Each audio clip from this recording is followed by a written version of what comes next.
Welcome to Connect Canyons, a podcast sponsored by Canyon School District. This is a show about what we teach, how we teach, and why. We get up close and personal with some of the people who make our schools great. Students, teachers, principals, parents, and more. We meet national experts too. Learning is about making connections. So connect with us.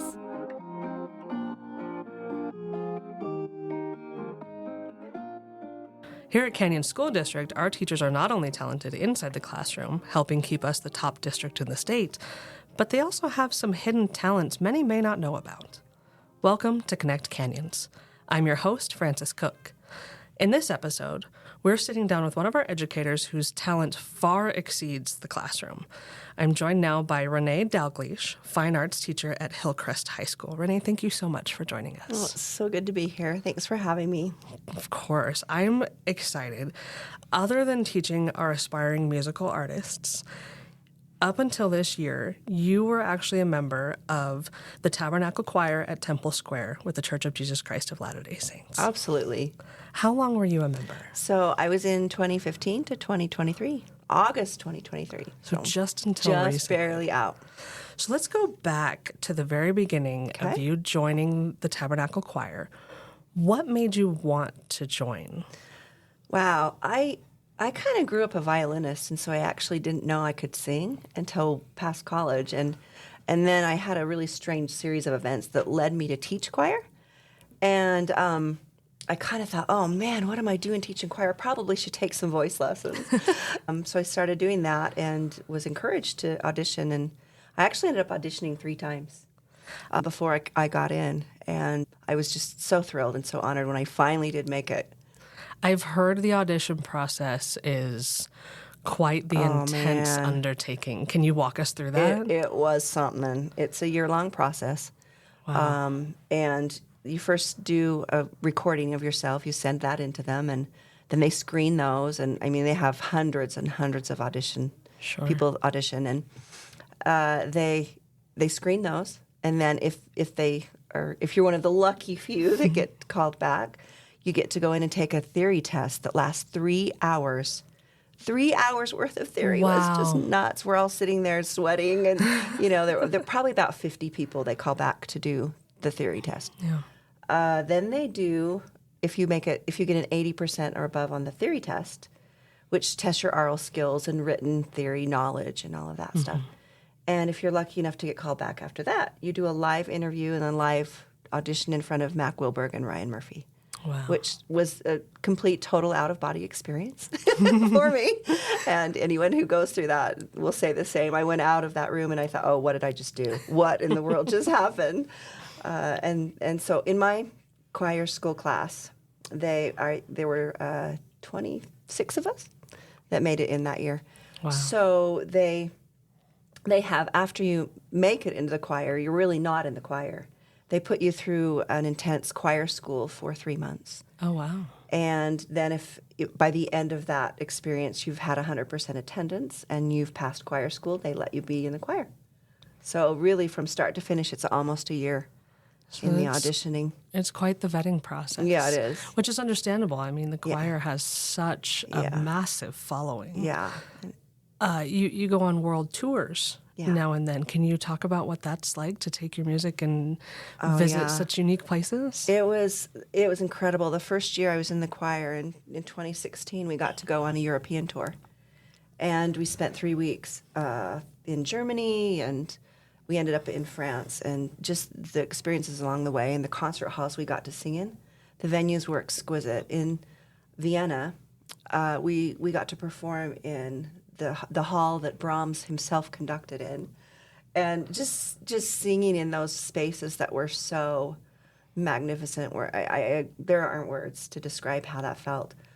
And I remember in Berlin, we were singing a concert and we sang Then the Walls Come Tumbling Down, that famous spiritual, and there was a man from the audience that just said, I think he shouted out, "Bravo, bravo," right when we were done, and we all just knew that it was accepted and loved.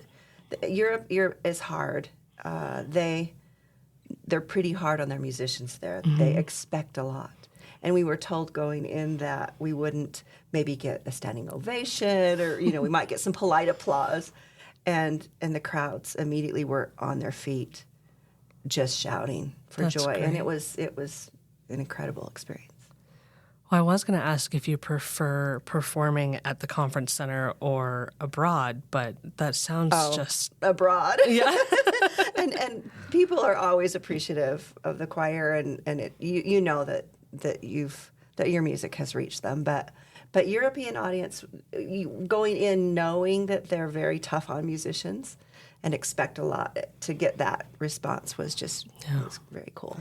Well, when you have a legacy like Brahms to Absolutely. live up to, it's understandable. Yeah. You've also toured across the U.S. Any particular moments stand out to you from those? Yeah, so I did the Pacific Northwest tour with them, and that was, I kind of, after Europe, thought, oh, this is not going to be fun. This is not going to be good at all. And again, performing in Walt Disney Hall in L.A., and we made a stop in California that was an area that was hit by the wildfires. Mm-hmm. I think it was 2019.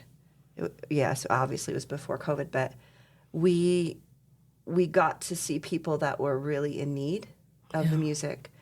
One of my favorite experiences was in San Francisco, and we sang with and had the conductor of the Gay Men's Choir come to us and conduct our choir. And so those bridges that we connected and formed with a lot of the men that got to sing with us was just one of the highlights of my life. It was beautiful to see those connections. It's amazing to see how music can just bring people together. It can lift them up in a time of need.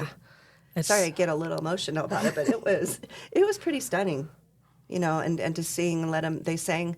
There were probably about 30 men that got to sing with us in our dress rehearsal, and they came for the concert, and we were hugging, and just, it was really very special. That's beautiful. Yeah. Well, let's talk about people you have performed with, or places special performances you've had. Do you have any favorite performers that you've had the opportunity to sing with? I would have to say Kristen Chenoweth. Alex Boyer. Love Alex Boyer. He's great. Just infectious. He's a very happy humor and joy about him. We did a Disney concert, and he sang some stuff that just blew your mind. Kristen Chenoweth is just a ball of energy. Mm-hmm.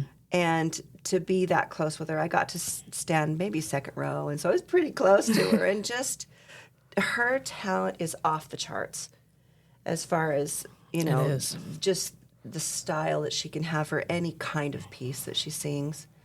And she was so warm and friendly with the choir and choir members, and not untouchable. Sometimes the guest artists will come in and be a little more untouchable, and rightfully so. I understand that security-wise, but she just kind of does her own thing and is her own person. If she wants to talk to the choir members, she would. So that was really, really fun. That's great. Yeah. The choir has followings all across the globe. I mean, you still see albums, Christmas albums and things of the then Mormon Tabernacle Choir and their Christmas album, what have you. They've been called America's Choir. What is it, do you think, that contributes so much to this strong following? I think people feel something special when they hear the choir. And I think the mission of the choir is to reach into all the dark places in the world, and bring a joy and a light. And I think people recognize that, and I think people really need that. And I felt it when I was up singing. I felt, again, it's hard to get emotional, but I felt that as part of what I needed to do when I sang, is to reach that dark place. What are some of your favorite types of songs that you sing that you sing with the choir? I actually made a list of my top 10 favorite songs. Hallelujah Chorus is one of them. How can you not? Oh, sure. Gosh. That was magnificent. And Battle Hymn of the Republic, Climb Every Mountain. Just, again, the broad variety. I just love to sing all styles of music. And we got to sing all of Handel's Messiah and record it. when I was in, and that was stunning. That was a stunning experience. You're about the anthems, those powerful pieces. Yeah. Come thou fount of every blessing. Doesn't get better than that. And Mac Wilberg's arrangements for the choir and Ryan Murphy's arrangements are just hands down some of the best that you could ever find with the orchestra. Do you have one that stands out as the most difficult to perform? Again, Hannah's Messiah was hard, and Mac wanted us to memorize it. Oh, sure. So I could say that I memorized Handel's Messiah, and I mean, we're talking. How many pages are we talking? Not all of the choruses, but I would say 2/3 of the choruses were memorized. Goodness. And he, was a taskmaster at that, and so I think that was probably one of the most difficult experiences and rewarding experiences too. I mean, that's almost a book of sheet music, it's right? 3 hours long worth of music. Just memorize it. It's fine. Memorize it. No worries. So there's a lot that goes into learning these songs and getting ready for these performances, right? It's not something you can just jump up and sing any old ditty. Yeah. I imagine a lot of that goes into your teaching. How do you take the lessons that you've learned being a member of the choir and transfer that into your classroom? Yeah. Wow. I love that question, because I feel like the teacher I am now versus the teacher I was before the choir, I'm totally different. Watching Mac and Ryan work, and at the pace at which they had a rehearsal and the techniques that they used to get the blend and the things that choirs need to have technically, it changed me. I'm more able to get things done at a quicker pace and with no nonsense, it's really, really fun. And my choirs sing a lot better now than when I first started, how many years ago. So I love that about the choir. You've been teaching for a few decades now. You've been with the district for 16 years. Yeah. What are some of your standout moments with your choirs, with your orchestras, since you've joined us? Yeah. I've loved touring with my kids and experiencing those things when we're maybe in New York or we've gone to LA many times, Disneyland. Performing on a Disney stage with my choirs with the show choir has been a highlight. Just watching these kids light up, and the joy of good choral music has just thrilled me.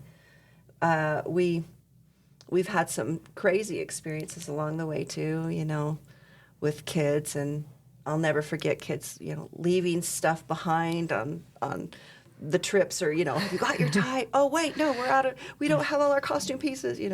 Those crazy experiences that happen. But I just think it's been fabulous, and I've loved every minute of teaching choirs. You recently just came off what I hear, I did not get to go myself, but I hear it was a very successful run of Into the Woods. Yeah. That included the musical theater department, it included your orchestra. Can you talk to the effort that went into that? Yeah. We as a directing team knew going in that Sondheim is really tricky to do, and a very mature theme as far as and his musical theory is crazy to pull off. Yeah. And so we knew going in that it was going to be a challenge. And about 2 weeks before the show, we just looked at each other with such discouragement. We thought, this isn't going to happen. It's just going to be a typical high school play. It's going to be okay. People are going to like it. But it's not going to be what we had envisioned for a Hillcrest show, and what we wanted for a Sondheim musical is kind of a tribute to him as he's passed on recently. And we kind of just all, I think, expressed our discouragement. And I remember we took the orchestra into the stairwell, me and my directing friend, Austin Hilla, and we just said, you guys, this is far and above what you can technically do. And we just don't think it's going to happen. And unless you do blah, blah, blah, we're not going to pull this off. And I think we scared them to death. I think they just said, to heck with you guys, we're going to do this anyway. We're going to show you that we can do this. Yeah. The next day, it was a totally different show. And I know they had done that up on stage as well as in the pit. And that show turned around, and it was fabulous. It was such a wonderful experience for these kids. And we keep hearing rave reviews, so congratulations. Thank you. It was really great. You mentioned some of your favorite memories on your European tour with the choir. Is there one memory that just you'll never forget, a moment, a performance, a feeling you had? I think even the first broadcast, just after going through choir school and everything that you go through to be there, that first performance is just the tops. You know, you think, I made it. I finally am in here singing with the Tabernacle Choir. How can that be a thing? How can this be real? So that's a highlight. And I think the last broadcast, too.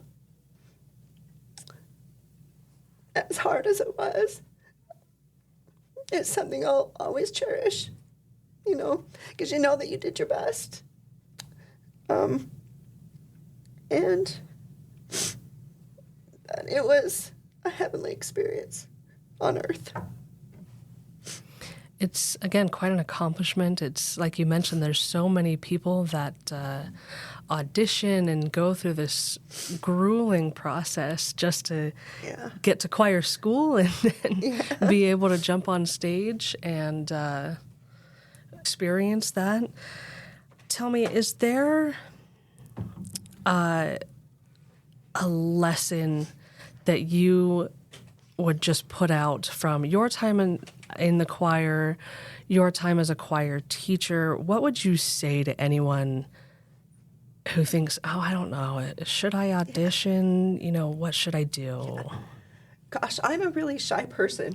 Believe it or not, as I'm sitting here talking your ear off, but I would just say to never not believe in yourself. You know, do things, go out there and experience things that you didn't ever think you could do. Because I never would have thought even in college or my high school years that I would do this, you know.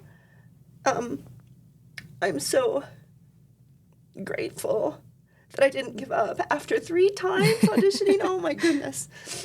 You know, if I would have given up after the first time of defeat, that could have been tragic, you know, not to have this experience.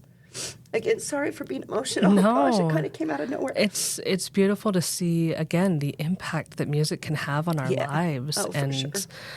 I imagine for you as a teacher, then taking those experiences back into your classroom, I'm seeing you get emotional. I'm seeing you light up when you share these memories. I can only imagine how your students must feel when you bring that back to them as well. I hope so. They know I'm a big baby. They just, oh, RaNae, there she goes again. But they know that I'm very passionate about what I do. They know that I love them. And we get to share something really special with music and our community, I think.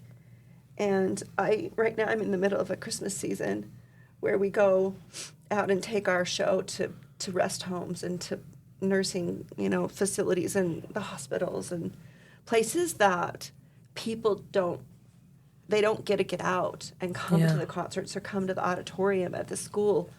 And I've used music as a way to reach those people, and I really tell my kids, music is a light. Music is that light that can help people out of those dark places, as I talked about before. Yeah. And they're catching on. We just finished a concert at the Midvale Senior Center, and just to watch how those teenagers connect with the elderly, it's very cool. And for the older folk to realize that teenagers are really cool, and teenagers can relate to them if they'll let them and if they'll listen to them. It's beautiful. I love taking pictures of them talking to each other. Again, it's that it takes one little thing to connect us all, and especially this time of year, I can imagine that's just a magical experience. So fun. It's my favorite part of the year. Is there anything else you want people to know or that you'd like to add? I'm just grateful to be a teacher. I just really am. I'm glad I didn't think there was anything else I could do or wanted to do. It's just always been part of me, and I'm just really grateful.